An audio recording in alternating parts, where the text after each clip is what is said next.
দুনিয়ার সবথেকে সহজ কাজ হলো অন্যের সমালোচনা করা, যা সবাই মোটামুটি পারে। কিন্তু সবথেকে কঠিন কাজ হলো নিজেকে সংশোধন করা, যা সবাই পারে না। আসসালামু আলাইকুম, আশা করি সবাই ভালো আছেন। আমি কেয়া আবারও একটা নতুন ব্লগ ভিডিও নিয়ে আপনাদের মাঝে হাজির হয়ে গেছি। আজকের ভিডিওতে কিছু গতদিনের ভিডিওর কিছু কমেন্টের রিপ্লাই থাকবে এবং নিত্যদিনের কাজ নিয়ে আজকের ভিডিওটা সাজিয়েছি। আশা করি আজকের ভিডিওটা আপনাদের কাছে ভালো লাগবে। ভালো লাগলে একটা লাইক দিতে পারেন, আপনাদের কোনো প্রশ্ন থাকলে কমেন্ট বক্সে লিখে যেতে পারেন এবং কোথা থেকে দেখছেন অবশ্যই আপনাদের কমেন্টে জানাবেন। আর নতুন বন্ধু হলে সাবস্ক্রাইব করে অল অপশনে ক্লিক করে রাখতে পারেন, এতে করে আমার ভিডিও ছাড়া মাত্রই আপনাদের নোটিফিকেশনে চলে যাবে। তো প্রথমে সকালে আজকে ঘর পরিষ্কার করা দিয়ে শুরু করছি। যে এই যে আমরা উপরে থাকি, আমরা কিন্তু 9তলায় থাকি, তো 9তলায় এত ধুলা পড়ে প্রতিদিন সকালবেলা এভাবে পরিষ্কার করার পরে সন্ধ্যা আসতে আসতে দেখা যায় অনেক বেশি ময়লা পড়ে গেছে। তো সেটা আবারও পরিপাটি পরিষ্কার করতে হয়, আর পরিষ্কার করার পরে যে লুকটা আসে সেটা আপনাদের সাথে একটু শেয়ার করছি।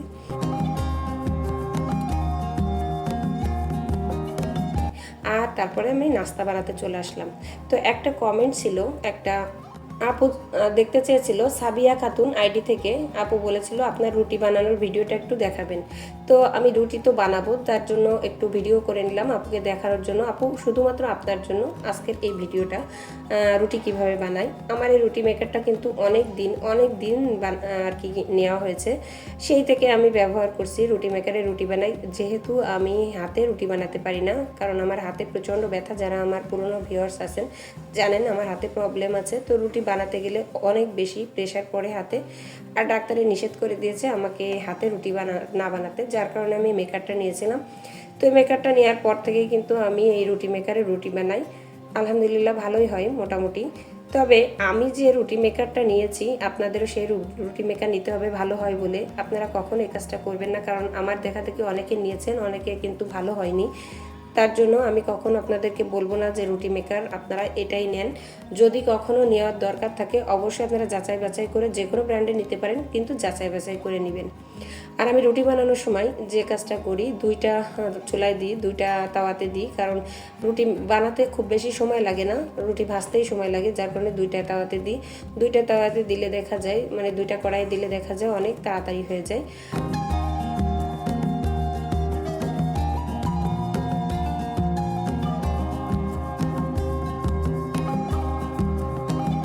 আর আজকে রুটির সাথে ডিম ভাজি নাস্তাটা থাকবে, তো ডিম ভাজি করছি, এখানে ডিম ভাজি করে নিচ্ছি। তো বন্ধুরা, আপনাদেরকে অসংখ্য ধন্যবাদ জানাই। গত ভিডিওতে যারা কমেন্ট করেছেন তারা অনেকেই সুন্দর সুন্দর কমেন্ট করেছেন। তো আপনাদের এই কমেন্ট পেলে কিন্তু আমাদের মতো কন্টেন্ট ক্রিয়েটরদের ভিডিও বানানোর উৎসাহ জেগে যায়, বেশি অনুপ্রেরণা পাই। তারপরে আমার নাস্তা করাও কিন্তু শেষ, এখন ডাইনিংটা পরিষ্কার করে নিচ্ছি। আর সাইমা আইডি থেকে একটা আপু কমেন্ট করেছেন যে আপু ডাইনিং টেবিলটার প্রাইস কত জানাবেন। তো আমার এই ডাইনিং টেবিলটা হচ্ছে মার্বেলের, অনেকে আবার জানতে চেয়েছেন এটা কিসের ডাইনিং টেবিল। তো গত ভিডিওতে আমি দেখিয়েছিলাম, বলে দিয়েছিলাম যে এটা আমার মার্বেলের ডাইনিং টেবিল। আর এটা প্রাইস কত নিয়েছে জানতে চেয়েছেন। তো এটা হচ্ছে 80,000 টাকার প্রাইস নিয়েছে। আর আমার এই যে চেয়ারগুলো পুরোটাই সেগুনের। তো এর সাথে যেটা থাকে ফোমের ডাইনিং টেবিল যেটা থাকে, আমার কিন্তু সেটা পছন্দ না, কারণ আমার ঘরে বাচ্চা আছে। ফোমের ডাইনিং টেবিল নিলে দেখা যাবে যে খুব তাড়াতাড়ি নোংরা করে ফেলবে, ধুলাবালি ময়লা, তারপরে কলমের কালি কিংবা কলম দিয়ে ছিদ্রও করে ফেলতে পারে। এছাড়াও পরিষ্কার করার একটা ঝামেলা আছে, ওগুলো পরিষ্কার করতে গেলে আলাদা মেশিন লাগে, যার কারণে আমি কাস্টমাইজ করে এই ডাইনিং টেবিলটা নিয়েছি। আমি এই সেগুনের আর কি চেয়ারগুলো নিয়েছি, পায়াগুলো নিয়েছি, আর একটু কাজও করেছি, গর্জিয়াস কাজ করেছি, যাতে একটু মোটা পায়া নিয়েছি, সহজে নষ্ট না হয়।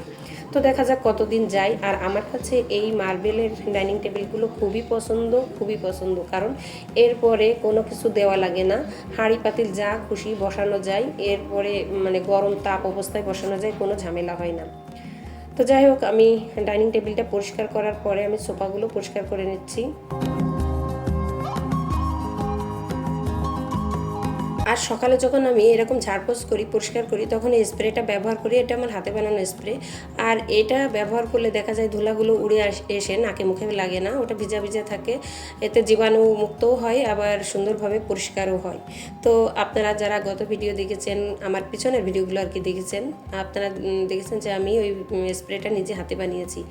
আর এই যে দেখতে পাচ্ছেন একটা শোপিস, এটাও কিন্তু আমার হাতে বানানো। এখানে টিস্যু আর কিছু ফুল রেখে দিয়েছি, এটা টি টেবিলের উপরে রাখার জন্য। এটা আমার একটা ওষুধের যে কৌটা থাকে, মানে খাপ থাকে, সেই ওষুধের কৌটা, 2টা কৌটা দিয়ে আর মোবাইল বক্সের একটা অংশ দিয়ে আমি এই শোপিসটা বানিয়েছি। তো এটা কেমন হয়েছে, যারা দেখেছেন এই ভিডিও তারা তো জানেন, আর যারা নতুন, একেবারে নতুন আমার ভিডিওতে, অবশ্যই কমেন্টে জানাবেন যে এটা কেমন হয়েছে। একদম আমার হাতে বানানো কিন্তু। তো এক সাইডে একটা টিস্যু রাখা যায়, কয়েকটা টিস্যু রাখা যায়, আর শোপিস মানে ফুল রাখা যায়। আর সব কিছু গোছানোর পরে আপনাদের এক নজর দেখিয়ে দিই আমার ড্রয়িং রুমটা কেমন দেখাচ্ছে।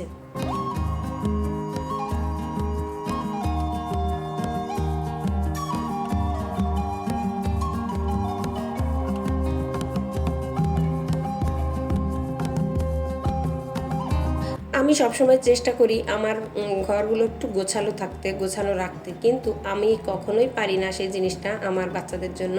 কারণ আমার ঘরে 2টা সন্তান, 2টা ছেলে সন্তান। তো ছেলেরা আসলে এতটা এলোমেলো রাখে, আমি ওরা স্কুলে গেলে দেখা যায় একটু গুছিয়ে রাখি, ওরা স্কুল থেকে আসার পরে আবার এলোমেলো করে আবার গোছাতে থাকি। এভাবেই কিন্তু আমার দিন যায়। তো যাই হোক, এসব গোছানোর পরে আমার ছোটো ছেলেকে স্কুলে নিয়ে যেতে হবে। ওর স্কুলটা হচ্ছে 11:50 থেকে শুরু, আমি 11:30টার দিকে বের হই, রওনা হই। এখন আমি রওনা হয়ে গেছি, আর ওকে বলেছি তুমি রেডি হয়ে বসো, আমি আসছি।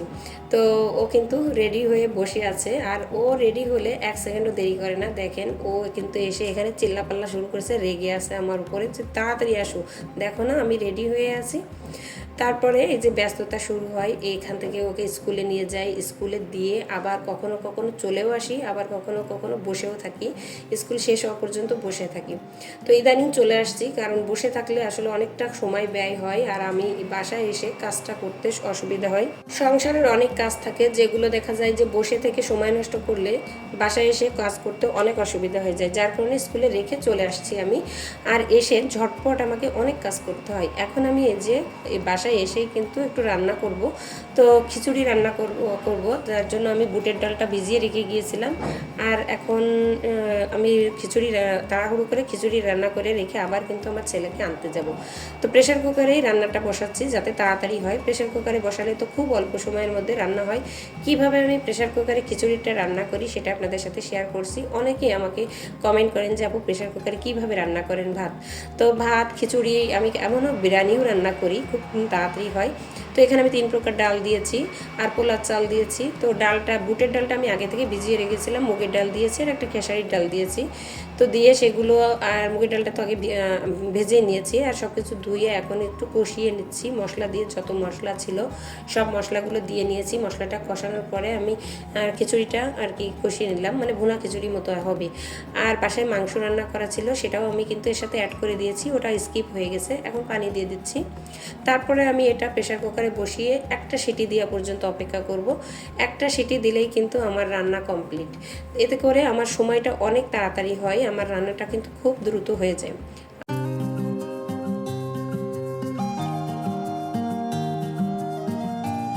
শামীম আক্তার আইডি থেকে কমেন্ট করেছেন, আপু কোন কোম্পানির ওভেন নিয়েছেন আপনি?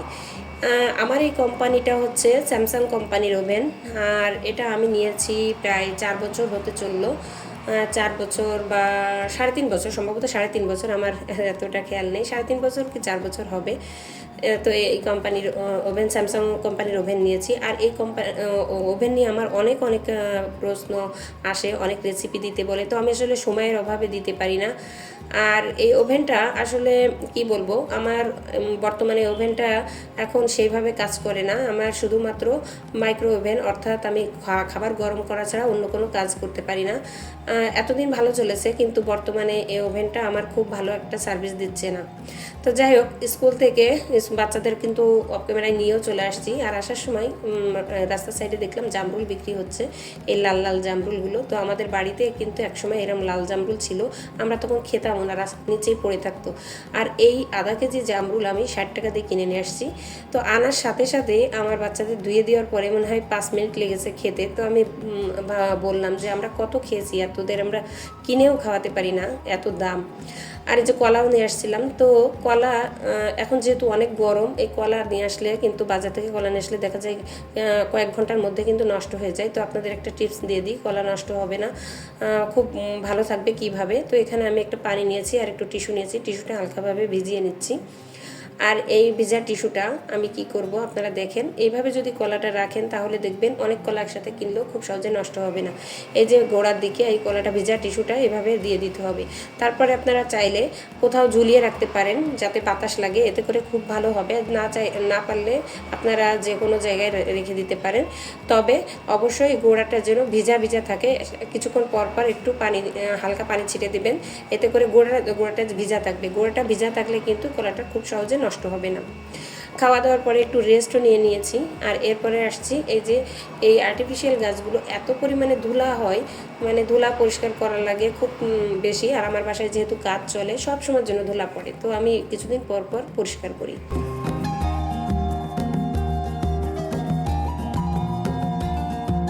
সন্ধ্যাবেলায় আমার হাজবেন্ড হাতে করে একটা জিনিস নিয়ে আসছে, সেটা আমাকে দেখাচ্ছে যে কি নিয়ে আসছে। এটা অনলাইন থেকে অর্ডার দিয়েছে।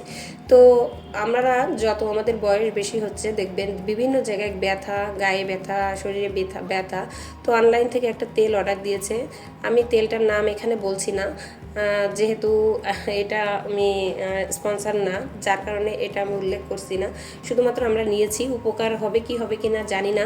উপকার হলে আপনাদের অবশ্যই তখন নামটা উল্লেখ করে দিব, যেহেতু নতুন নিয়ে আসছি। তো এটা নাকি সমস্ত ব্যথা চলে যায়, তো যার জন্য এটা নিয়ে আসছি। আমরা ব্যবহার করার পরে জানাবো এটা আদৌ কাজ করে কিনা। কাজ হলে তো ভালো, আলহামদুলিল্লাহ, আর না হলে তো কিছুই করার নেই। আসলে অনলাইন থেকে কোনো কিছু অর্ডার দিতে ভয় লাগে, কারণ অনেক ঠকি আমরা, যার কারণে অনলাইন থেকে অর্ডার দিই না, সরাসরি কিনি। কিন্তু এসব জিনিস আসলে অনলাইনে ছাড়া নেওয়ার কোনো উপায় নেই, এভাবে সেভাবে বিক্রি কোথাও পাওয়া যায় না। তো যাই হোক, যদি এটা থেকে সুফল পাই আপনাদের অবশ্যই জানাবো। আর আজকের ভিডিও আপনাদের কাছে কেমন লেগেছে অবশ্যই আপনাদের কমেন্টের মাধ্যমে জানাবেন। কারোর কোনো বিষয়ে কমেন্ট থাকলে অবশ্যই আপনারা নির্দ্বিধায় কমেন্ট করবেন, আমি রিপ্লাই দিব অবশ্যই। এছাড়াও আমি ভিডিও বানাবো, আর আপনারা কে কোথা থেকে দেখছেন সেটাও জানাবেন। তো আজকের মতো আপনাদের কাছ থেকে বিদায় নিয়ে নিচ্ছি। আগামীতে আবারও নতুন ভিডিও নিয়ে আপনাদের মাঝে হাজির হয়ে যাব। সে পর্যন্ত সবাই ভালো থাকবেন, সুস্থ থাকবেন। আল্লাহ হাফেজ।